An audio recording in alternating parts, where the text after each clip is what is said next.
Assalamualaikum warahmatullahi wabarakatuh. Nama saya Muhammad Eko, NIM 1914080036. Di sini saya akan menjelaskan metodologi penelitian mengenai masalah-masalah pembelajaran. Materi yang pertama yaitu permasalahan PJJ daring dan luring.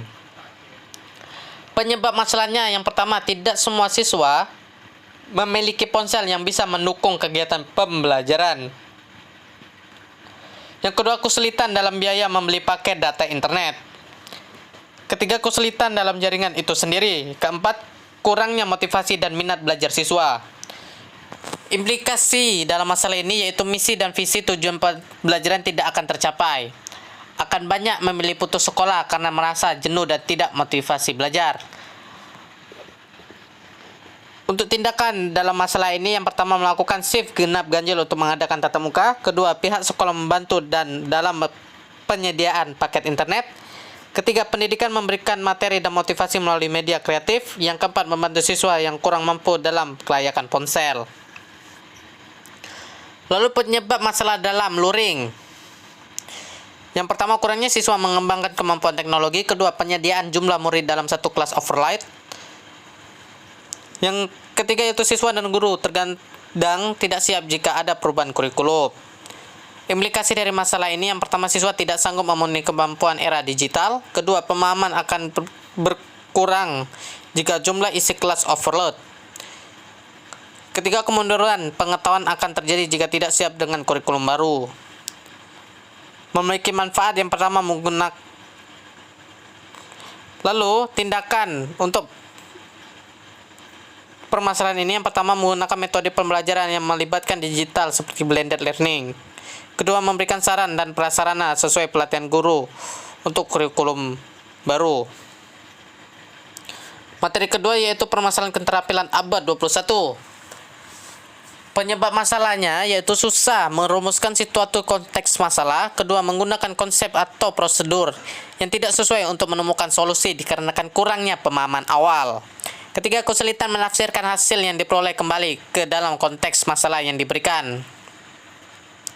Implikasi dalam permasalahan ini, yang pertama, peserta didik akan kesulitan dalam mengikuti arus keterampilan abad 21. Kedua, perkembangan peserta didik dalam menghadapi keterampilan abad 21 akan susah berkembang. Maka tindakan untuk permasalahan ini pertama yaitu memberikan instruksi agar siswa membaca dengan mencermati masalah yang diberikan. Kedua, mengajukan pertanyaan arahan yang dapat mempermudah siswa dalam memilih dan menggunakan konsep yang sesuai untuk menemukan solusi. Ketiga, memberikan instruksi untuk meninjau kembali solusi dan hasil yang diperoleh. Keempat, mengajukan pertanyaan arahan yang dapat memperoleh siswa dalam menafsirkan hasil yang diperoleh kembali ke konteks yang masalah yang telah diberikan. Materi ketiga itu permasalahan literasi sains. Penyebab masalahnya yaitu minat membaca yang masih rendah. Kedua, alat evaluasi yang belum mengarah pada pengembangan literasi sains. Ketiga, kurangnya pengetahuan guru tentang literasi sains. Keempat, sarana dan prasarana sekolah yang kurang memadai.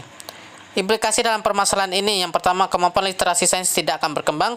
Kedua, permasalahan akan literasi sains baik guru maupun siswa tidak akan pernah benar. Maka tindakan untuk permasalahan ini, yang pertama, memotivasi peserta didik untuk rajin membaca. Kedua, peserta didik dibiasakan untuk mengerjakan soal yang menuntut analisis dan pemahaman, serta kontekstual dengan dunia nyata. Ketiga, meningkatkan permasalahan guru tentang literasi. Meningkatkan pemahaman guru tentang literasi sains melalui edukasi sains. Keempat, memenuhi sarana dan prasarana sekolah yang memadai seperti laboratorium. Materi keempat yaitu permasalahan PISA, The Program for International Student Assessment. Penyebab masalahnya yaitu pertama, kesulitan peserta didik dalam memahami soal. Kedua, sulit mengkaitkan aspek kehidupan nyata ke dalam permasalahan matematika dan sains. Ketiga, kesulitan melakukan operasi matematika. Dan keempat, kesulitan dalam menginterpretasikan hasil penyelesaian matematika ke masalah dunia nyata. Maka implikasi dari permasalahan ini, yang pertama itu peserta didik tidak akan pernah memenuhi tes PISA dengan nilai yang memuaskan. Kedua, penilaian PISA terhadap negara Indonesia akan semakin menurun. Untuk tindakan dalam permasalahan ini yaitu melatih peserta didik untuk berpikir kritis dalam memahami soal. melatih penalaran peserta didik untuk memahami permasalahan matematika dan sains dan mengkaitkan ke dunia nyata. Ketiga, memberikan pembelajaran tambahan untuk mengoperasikan matematika. Materi yang kelima yaitu permasalahan tim SS. Penyebab masalahnya, yang pertama, peserta tidak dapat memahami soal. Kedua, peserta didik tidak paham konsep matematika dan sains yang diperlukan. Yang ketiga, kesalahan peserta didik dalam penyelesaian soal matematika dan sains. Yang keempat, kesalahan peserta didik dalam menulis hasil perhitungan. Maka implikasi dari permasalahan ini, yang pertama, hasil dari penilaian tim SS tidak akan membaik. Kedua, peserta didik tidak akan mengalami peningkatan terhadap pemahaman soal. Yang ketiga, peserta didik terus akan melakukan kesalahan dalam penulisan hasil perhitungan dan tidak akan ada peningkatan. Maka tindakan dalam permasalahan ini, yang pertama, pendidik membiasakan peserta didik untuk memahami soal penalaran. Kedua, pendidik membimbing peserta didik untuk menuangkan deskripsi dalam teks berbentuk gambaran atau ilustrasi. Yang ketiga, pendidik membimbing peserta didik untuk lebih teliti dalam menuliskan hasil perhitungan soal. Materi yang keenam yaitu permasalahan KPS, keterampilan proses sains. Penyebab masalahnya, yang pertama, memerlukan banyak waktu sehingga sulit untuk dapat menyelesaikan bahan pengajaran yang ditetapkan dalam kurikulum. Yang kedua, banyak sekolah yang fasilitasnya kurang cukup. Ketiga, kurangnya kemampuan peserta didik dalam merancang percobaan dalam memberikan data relevan. Maka implikasinya dalam permasalahan ini itu pendidik tidak akan kesusahan dalam pembelajaran yang diikuti KPS. KPS akan sulit diterapkan dengan fasilitas yang kurang memadai. Percobaan bisa saja dilakukan dengan metode yang salah dan data yang tidak relevan. Tindakan untuk permasalahan ini, yang pertama, pendidik merancang rancangan pembelajaran yang lebih luas namun terpenuhi dalam satu semester. Kedua, bantuan dari pemerintah untuk sekolah dalam memadai fasilitas sekolahnya. Ketiga, pendidik harus memberikan pembelajaran lebih dalam tentang materi penelitian. Materi ketujuh yaitu permasalahan generasi Z, alfa, dan digital. Penyebab masalahnya itu menyukai hal-hal instan dalam proses bekerja. Kedua, kehidupan bergantung pada teknologi. Ketiga, mementingkan popularitas dari sosial media yang melakukan hal-hal yang penuh sensasi. Keempat, kurangnya kepedulian akan kondisi sekelilingnya dan bersikap individualis. Implikasi dalam permasalahan ini tentu yang pertama, performa hasil bekerja kurang memuaskan. Kedua, terganggu kesehatan karena radiasi akan tergantungkan teknologi. Ketiga, kurangnya moral demi mendapatkan kata viral. Keempat, simpati dan empati berkurang akan kepedulian lingkungan.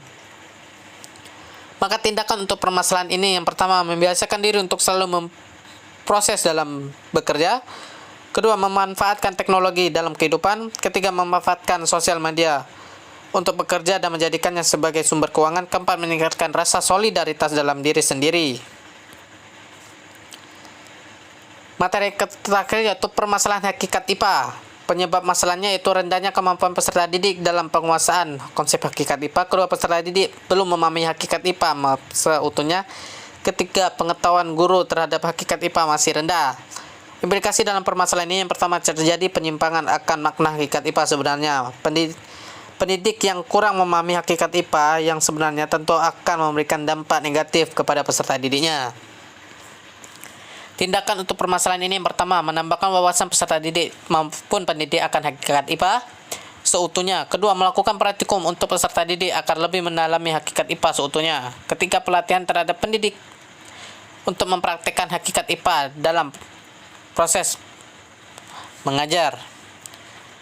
Mungkin itulah penjelasan singkat saya mengenai masalah-masalah dalam pembelajaran. Apabila ada kesalahan, saya mohon maaf. Terima kasih atas waktunya. Assalamualaikum warahmatullahi wabarakatuh.